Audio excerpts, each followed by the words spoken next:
So today we're gonna make spaghetti sauce. We're gonna make homemade spaghetti sauce, and so I'm just gonna walk you through the recipe that I use.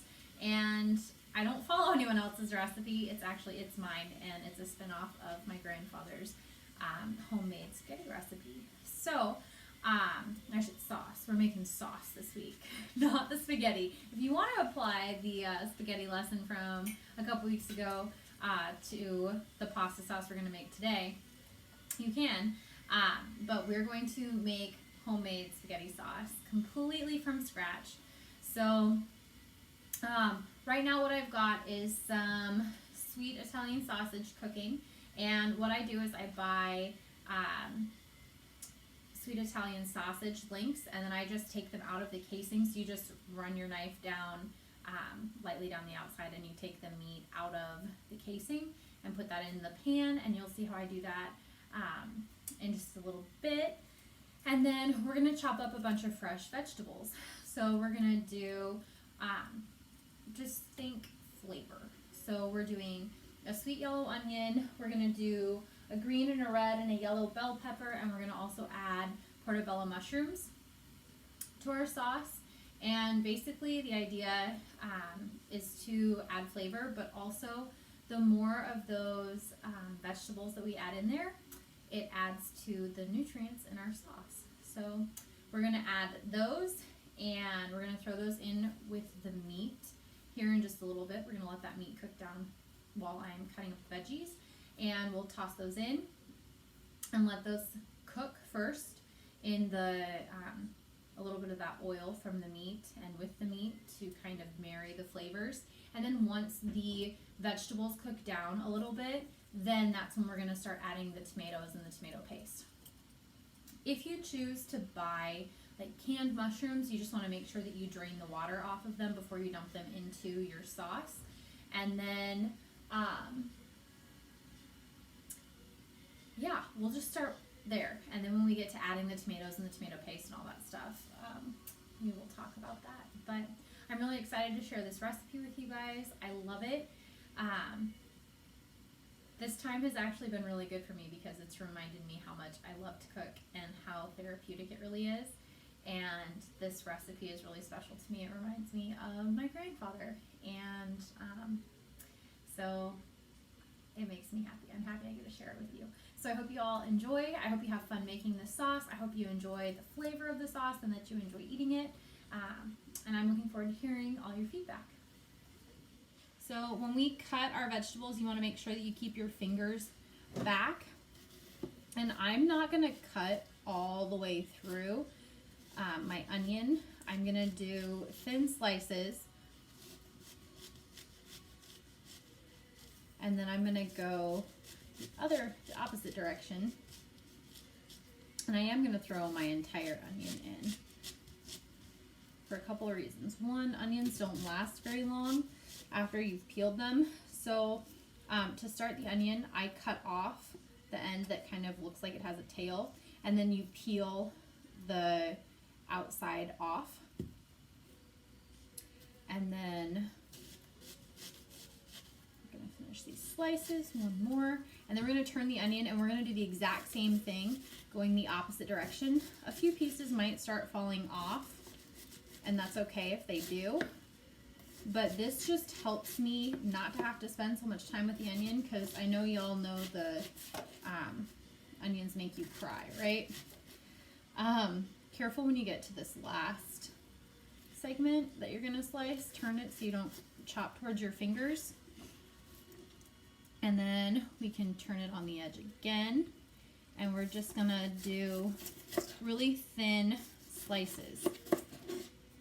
So something really great about onions is that they pack a lot of flavor, and they can be really bitter when they're raw, but I love to use a sweet yellow onion because when they cook, the flavor is so good. And then you can turn, once you get towards the end of your onion, you can turn it on its side, and you can chop it away from, we're just going to call it the core for lack of a better term, away from this end. all of this is still good, so you can turn it on its side. Sorry, you can't see that. Hold on. So you can turn it on its side like this, and you can cut that top off and still use that chunk. Let's throw this away. And then I want to make sure that these are all medium to small dice. They don't have to be super fine. Like, this isn't going on like my hot dog or bratwurst, like those teeny tiny slices that you'd get if you were like going to a Cubs game and getting a brat. These should be kind of larger pieces. Can you see that? So we're just gonna run our knife through so they can be coarsely chopped, no big deal. And then once I add these to my pan, I am gonna wash my hands because I do not want to touch my eyes with onion juice all over them, because then if I wasn't crying, I will be crying. So make sure once you add your onions, you get those hands washed. Also, onion is not good for dogs, so make sure if you have a dog in the house, pick up any pieces if they fall on the floor, and yeah, don't give them any onion.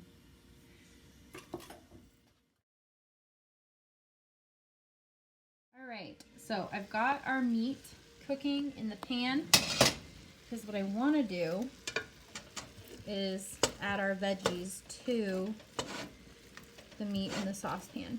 I am going to let this continue browning before I add any veggies to it.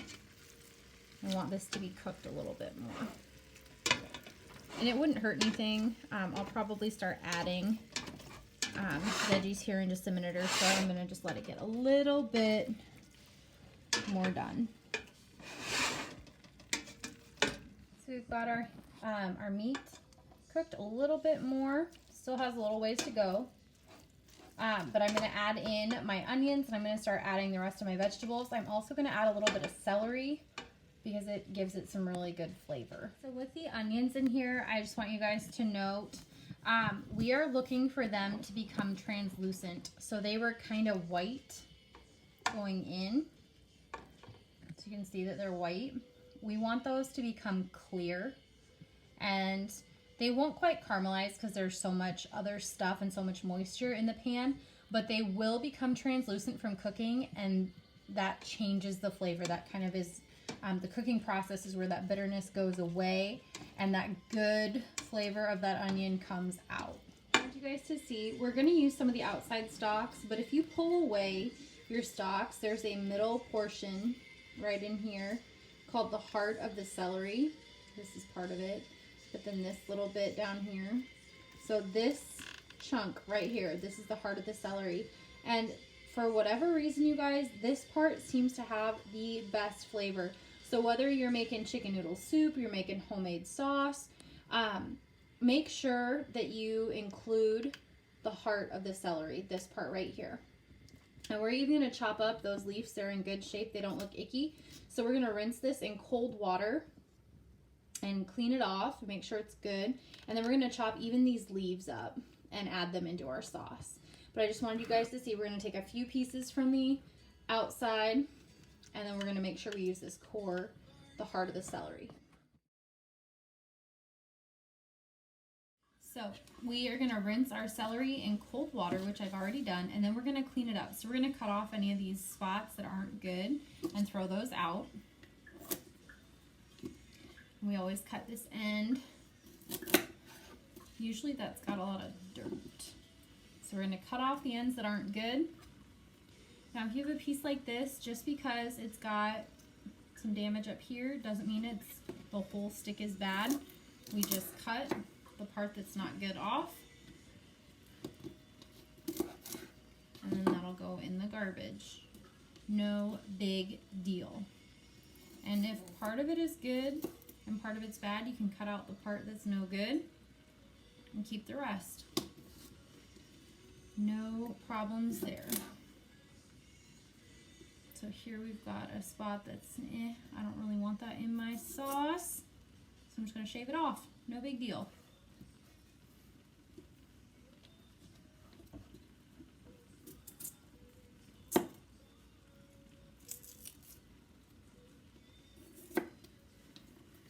Don't have to waste the whole stock just for a couple bad spots.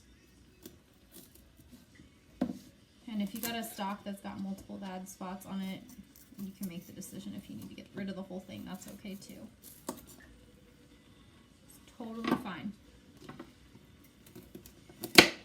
Oops. Try not to do that with your knives. That is not good for them. You can dull the blade, chip it, since mine are glass blades. So try not to chop your stuff. Okay. Then the heart of our celery. Usually this is good and we don't have to chop anything off the bottom. So we are going to split our celery stalk. If you've got some really wide pieces, you can split it 2 or 3 times. But then we're going to cut this up small dice. And again, keep your fingers back. And notice how I'm keeping the blade of my knife down and I'm just rocking the back of the blade. It's tip down, rock back, and then you slide forward. Tip down, rock back, slide forward. Okay, so that takes care of your knife. It also gives you control of the blade, which when we're working with sharp things, we want to have control and we want to keep our fingers back. So on this next one, I'm going to show you one more time. So you can put your fingers, you can put them around the outside of the celery stalk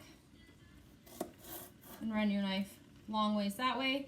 You can put, because the shape of celery, it's kind of hard to have your fingers back like this and have a good control. But you can do it that way. And this way, if I'm not paying attention, then when that blade runs right up against my fingers, it comes down and it's not my fingers out like this where they can get cut. Okay, so I want you all to pay attention. So you can have your fingers straight up like this, because then your knife's gonna run down the front, or you keep your hands back, which is what our dad really preferred for us to do when we were cooking. And you just keep sliding your hand back like so, or the other way, remember, is to have your hand on the side and cut in between. Tip down, rock back, slide that blade out of there. So you can cut in between too, and that way you don't even get close. Okay, so tip down, rock back, slide that blade out of there. You can also tip down, rock back, and slide forward. But don't ever pull the knife straight up. Don't ever chop. That's never okay. You don't have control and it's dangerous. You're going to get hurt or someone else is going to get hurt. And nobody has time to make that hospital run. And it would be a very long life to live without part of or missing all of the finger.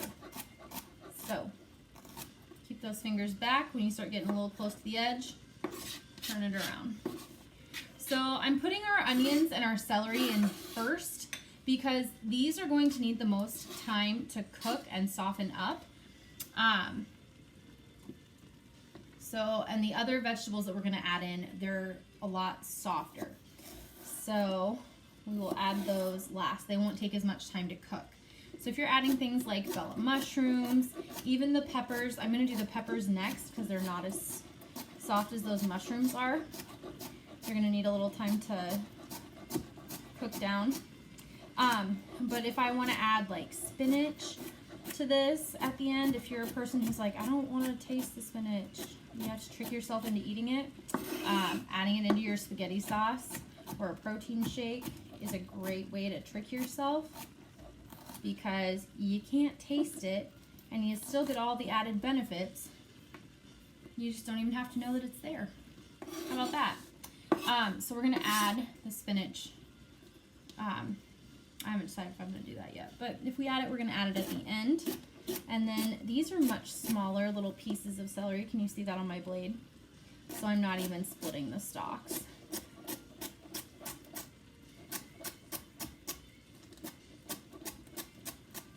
Go. And remember, we're gonna even cut up those leaves in there.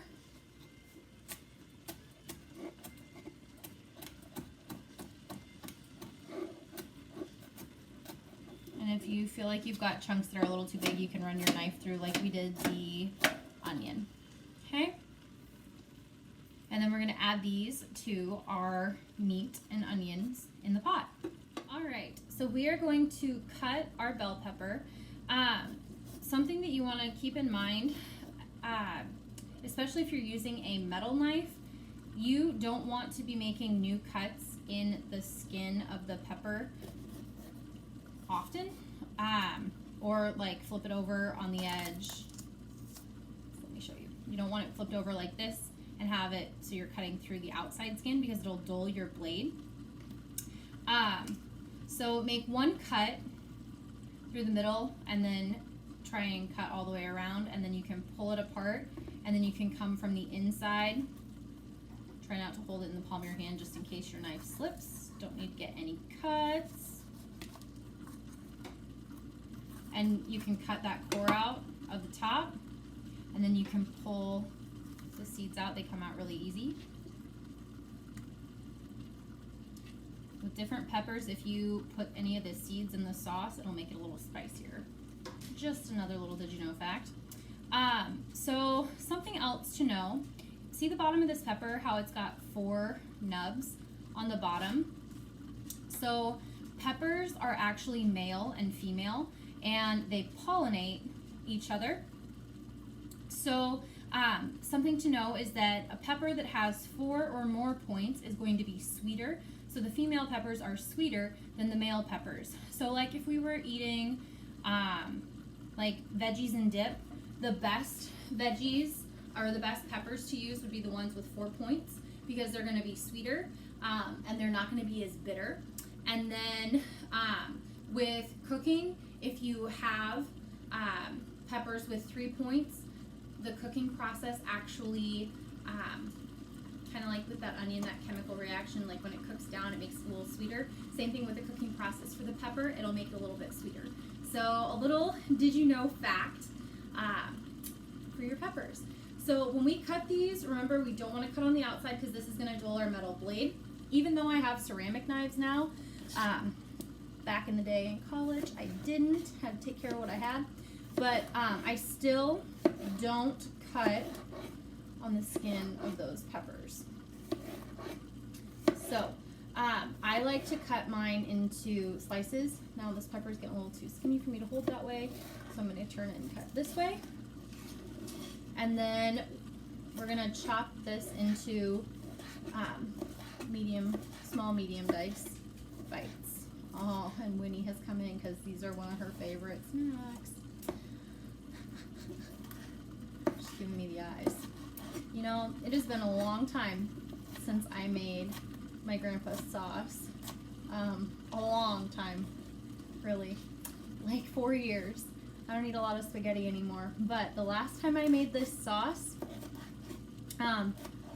we had a trash can that the lid, it was like a flip top lid, and the sauce ended up going bad. I had made so much, but I always make just this giant batch, and we just hadn't gotten through it. And so I ended up throwing it away, and I threw it in this trash, left Winnie out for the day, and I came home and all the garbage had been picked carefully out of the garbage can, and of course it was strewn about the floor. And there was carpet in that area at the time, and went to look in the garbage can and finally found Winnie. She was hiding, and she had red all over her little dog beard. She's looking real like, why are you telling on me? And I went to look. I was like, oh no, there's gonna be sauce all over this carpet. She had picked all the trash out, eaten every piece of trash with pasta sauce on it, and she had not left a single speck of sauce on the carpet. She ate it all. She looked very pleased with herself. She felt very accomplished, and she didn't even make a mess. So, if it tells you anything, even the dog loves the homemade spaghetti sauce. So, you've got a lot to look forward to, you guys. Anyway, so we're gonna finish chopping these up, and I like to have a lot of veggies in my sauce. It makes it a little bit more filling. It adds a lot of vitamins and minerals. And if you're in 6th grade, we just did that lesson, so you know how important all those vitamins and minerals are. So we're gonna chop these up, and then we're gonna chop up our red and green peppers as well, and toss those in to our sauce and let those cook down. And while those cook down, we're gonna slice up our bellas. Portobello mushrooms, oops, there's that sound I told you not to make with your knives. Portobello mushrooms actually have a little bit of protein in them too. So they're just kind of a good little catch-all to add to your sauce. All right, so we will go ahead and get those other peppers cut, and then we will be back. I'm gonna add these to the sauce. Good job. Are you waiting for your sauce?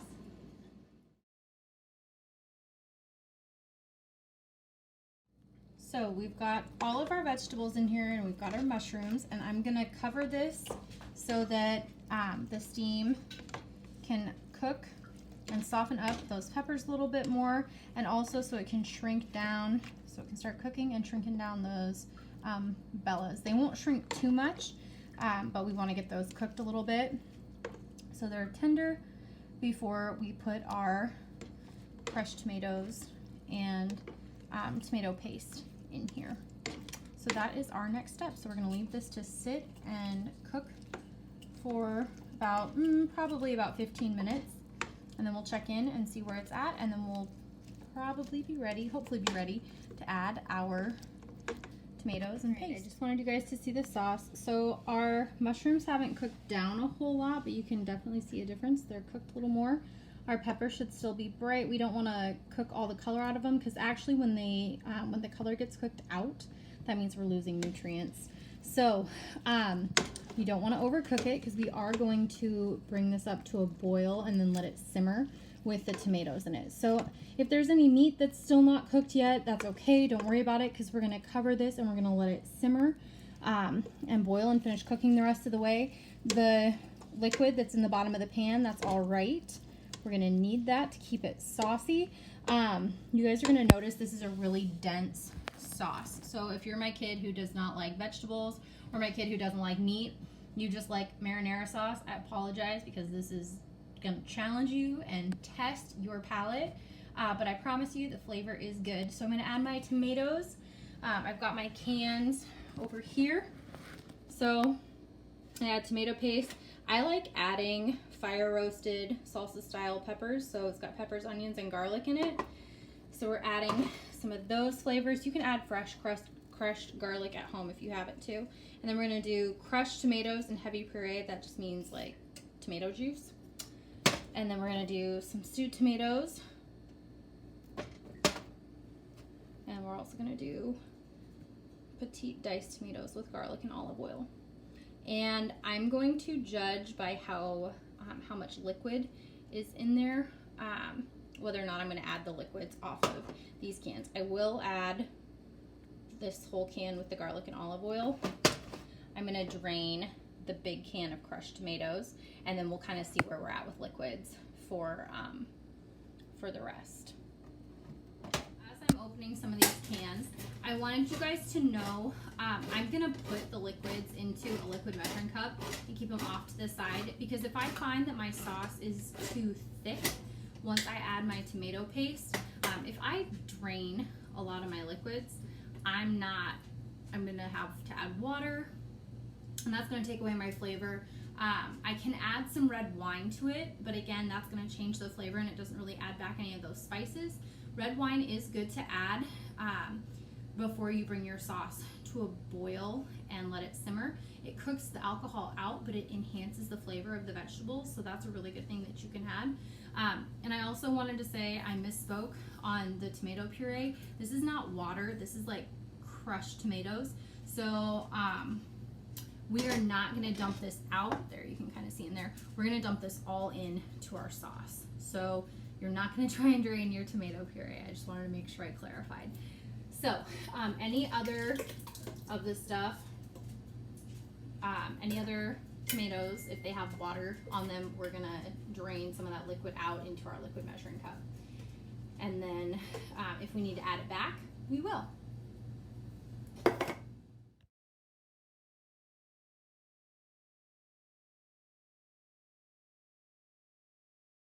Hey you guys, so I just wanted to tell you how I decided to use my pasta sauce.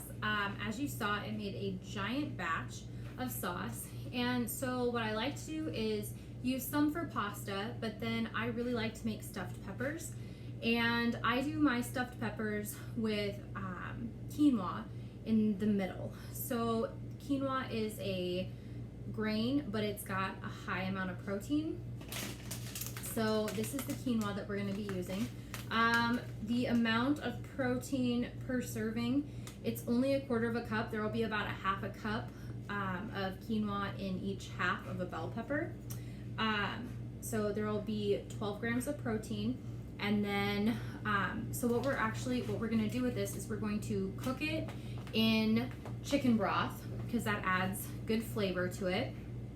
And then we're going to add shredded Parmesan cheese and shredded mozzarella cheese and 2 eggs to this, and we're gonna stir those in, and then we're gonna stuff the peppers with that mixture, and then we're gonna cover the peppers with our meat and veggie pasta sauce, and then we're going to sprinkle the top with pepper jack cheese, and we're gonna cover it with foil and bake it in the oven.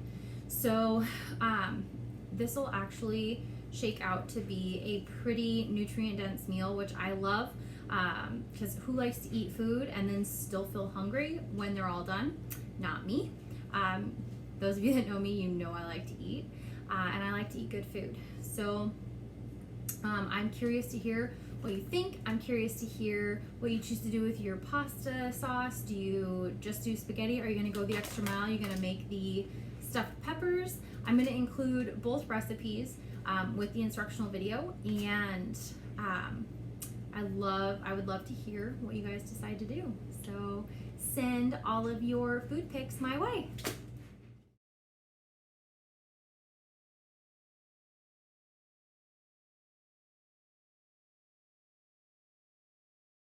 All right, so I added 3 cups of quinoa to our boiled chicken stock, and I ended up needing 2 32-ounce chicken broths. So the way that you know quinoa are done, they're going to absorb all of the moisture, and then they go from being those little circle grains. Do you see the little spirals that kind of, they like, the grains almost pop, and you've got these little spiral curly Q things. So that is how you know that the grain is done. So now I'm going to dump in a bag of Parmesan cheese and a bag of mozzarella cheese, and stir that up, and then I'm going to add my 2 eggs in here, and then we're going to stuff those peppers and cover it with the marinara sauce, and then sprinkle some pepper jack cheese over the top. So I'm just stuffing the peppers. We mixed in our cheese, and I actually added an extra 1/2 bag of Parmesan that I had in the fridge, and then 2 eggs. So the heat from the boiled quinoa makes it all stick together. So really, they're almost going to be like pizza boats. I don't know if any of you guys have ever had those before, but it's basically where you use a vegetable to hold pizza items. And it's like a healthier version of pizza, I guess. Although I love pizza, regular pizza. I'm gonna make that this week, barbecue chicken. Anyway, we'll stick to one topic. So you're just gonna fill your shell, or your half of your bell pepper and then you're sandwiching them into the container that you're gonna bake in. So I've got my baking dish over here. And I don't leave any room in the pan. Like, there's no space between my peppers. I'll show you again. I keep them sardined in there pretty tight. I don't want them to dry out. And I also, like, anytime I make this, I just, like, I buy 3 to 5 peppers and cut them in half and do them this way. And you can freeze them. They freeze really nice, like bake them and then freeze them. And it's just super good, especially like when school's in, or if I'm gonna be like traveling. Sometimes on road trips, I like to meal prep for myself, and like, it's nice when I've got something like this in the fridge. If you burn any of your quinoa to the bottom, just take it out to the bottom of the pan. And then another thing that I like to do, oops, a little bit more. Oops. Another thing I like to do with this same quinoa, you can do, remember how I told you this is kind of like pizza boats? You can make pizza bites where you just do like spoonfuls of this, it's not really a dough, but like spoonfuls of this mixture. And you can do like drop cookie style on a cookie sheet, and you can bake them and then dip them in pizza sauce, or you can add like chopped up bell peppers and mushrooms to your pan, whatever kind of veggies or meat that you like in your pizza. You can add that to this quinoa and cheese and egg mixture, and then you can bake them that way, and then you have little mini pizza bites, and you can dip them in pizza sauce. I'm going to take some extra filling and go back over some of these peppers and just really fill them up. I also put parchment paper in the bottom of my pan because truth be told, I don't like doing dishes. So there's one truth. And this, it's usually not horrible to clean up after you bake in the pan, but if any of the sauce, like let's say it gets burnt to the bottom, or if you've got leftovers sitting in the fridge for a week, it can be kind of hard to clean. I'm not about that life, so I just kind of try and like get ahead of the game and make my life easier. So I've got parchment paper in the bottom of my my baking pan, and then I've got all this extra, like probably a cup to a cup and a half's worth of extra filling. And all I'm gonna do, I could eat it just the way it is if I wanted to, but I'm just gonna put it into I'm gonna put it into a Tupperware and put it in the fridge, and then later this week I might bake it, or over the weekend I might make those little pizza bites that I told you about. So the nice thing is, a lot of the stuff from this recipe, you can use it for like multiple different things. And I like that, because sometimes I get bored with what I eat. Do you ever get bored with what you eat? So I think it's nice when it's versatile and you can mix it up.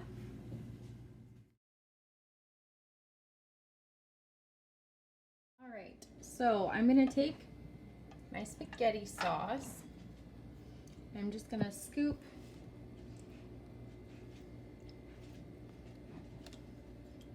and cover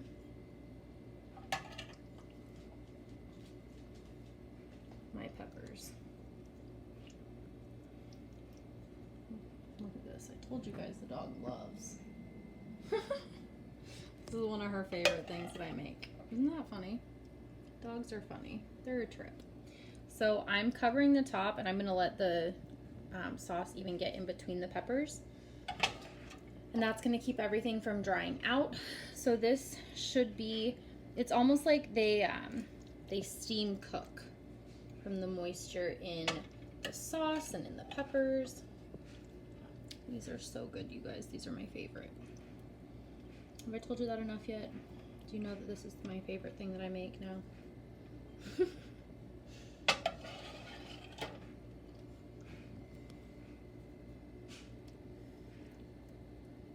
I'm glad that we did this. I forgot how much I love it. So this is good. This was a good reminder for me.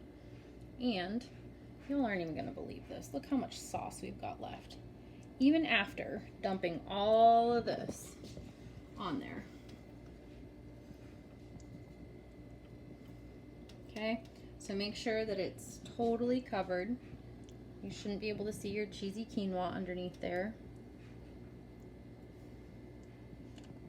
Okay, and look at all this sauce we still have left. So you can freeze this, like put it in a smaller container, you can freeze it and use it again for another recipe. You can put it off to the side in the fridge. You guys can do spaghetti again one more night. So this is kind of nice because I guess I didn't take pictures of pasta. I did dinner with one of my friends earlier this week. So this has been, and I sent pasta home with them. So this is already done one meal this week. It's about to do a second meal, which that'll probably be more than just one meal, right? And then there's still sauce left over for a third meal. So that's pretty good. All right, so we are going to put our shredded pepper jack. You can pick any cheese that you want. Even for the filling that I did with the cheesy quinoa, you can do any cheese that you want to. I just really like to go with that Italian flavor. So the mozzarella and the parm. You can even do the cans of Parmesan cheese. You don't have to get the shredded stuff like what I got. And then we are just going to sprinkle shredded cheese over the top. And then before I bake this, I am going to make sure that I cover it with foil and that I kind of dome the top. So I dome the top so that it's not touching the cheese, so then it won't, like the cheese won't stick to it or like have a hot spot and have that one spot like brown and burn. And then it's gonna trap that heat inside and it's gonna melt the cheese, and it's also going to help cook and like soften up those peppers, because nothing in here is raw. Even mixing those raw eggs with that hot quinoa, that actually ends up cooking the egg. So nothing in here is raw, because remember we cooked the meat before we added the veggies to the sauce. So I just like the top of my stuffed peppers real cheesy. So once you get your shredded cheese on there, and if you've got a bigger baking dish at home, you totally can go big or go home. But this is pretty good. So, and this is the biggest piece that I've got. So, show you guys what we've got here. This is empty. I don't know why I'm making a big deal out of closing it. So it kind of looks like lasagna at this point. So what I'm going to do is take a piece of oil. I'm going to dome it over the top of the pan. I'm going to put it in the oven and I'm going to bake it. I'm going to put it in there at 375, and it will probably take somewhere between 30 minutes and an hour to bake. It just depends on your oven. And then our final product, you'll know it's done. You should be able to cut into it, and the peppers shouldn't be crisp. They shouldn't be crunchy anymore. They should be pretty soft. Not soft and falling apart like the peppers that are in your sauce, but they should almost be like pasta consistency, where they're al dente. So where there's just a little bit of firmness to the not pasta, not shell, to the, all I can think of is shell right now, you guys. Oh my gosh. To the half of the pepper. I'm so sorry. So there should be a little firmness to that half of the pepper, but the skin should be soft. So that's how you'll know that these are done. And the cheese will be melted on top. And then once the cheese melts, you can actually take the foil off. Once the cheese melts and the peppers are the consistent, like the almost that al dente texture, then you can take the foil off the top and let the cheese brown while the peppers finish cooking.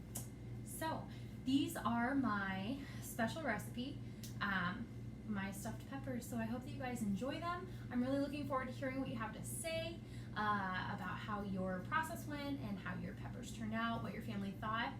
And I hope you all have fun making this, and I can't wait to hear from you.